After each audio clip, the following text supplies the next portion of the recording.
வணக்கம் நேயர்களே, AQSC group YouTube சேனலுக்கு உங்களை அன்புடன் வரவேற்கிறோம். தமிழகத்தில் தினசரி கொள்முதல் செய்யப்படும் கொப்பரை தேங்காய் கொள்முதல் விலை நிலவரங்களை பற்றி தெரிந்து கொள்ள இந்த சேனலை சப்ஸ்கிரைப் செய்யுங்கள். உங்கள் நண்பர்களுக்கும் இந்த வீடியோவை ஷேர் செய்யுங்கள்.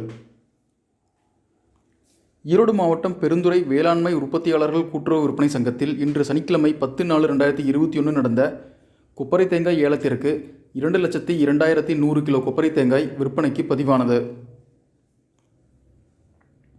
முதல் தர கொப்பரை ஏலம் விடப்பட்டதில் அதிகபட்சம் 1 கிலோ ரூ. 129.59 குறைந்தபட்சம் 1 கிலோ ரூ. 119.67 கொள்முதல் செய்யப்பட்டது. மொத்தம் விற்பனைக்கு 2,410 மூட்டைகள் பதிவானது. இரண்டாம் தர கொப்பரை ஏலம் விடப்பட்டதில் அதிகபட்சம் 1 கிலோ ரூ. 125.27 குறைந்தபட்சம் 1 கிலோ ரூ. 26.69 கொள்முதல் செய்யப்பட்டது. மொத்தம் விற்பனைக்கு 1,736 மூட்டைகள் பதிவானது. மொத்தம் 2,48,00,000 ரூபாய்க்கு கொப்பரை வர்த்தகம் நடைபெற்றது. தொடர்ந்து இதுபோன்ற விவசாய தகவல்கள், அரசு திட்டங்கள், மானியங்கள் மற்றும் இதர விவசாய விளைபொருட்களின் விலை நிலவரங்களை பற்றி தெரிந்து கொள்ள எங்கள் சேனல் பிளேலிஸ்ட்டை பாருங்கள். தங்களுக்கு மேலும் ஏதேனும் தகவல் தேவைப்பட்டால் கீழே கமெண்ட் செய்யவும். நன்றி, வணக்கம்.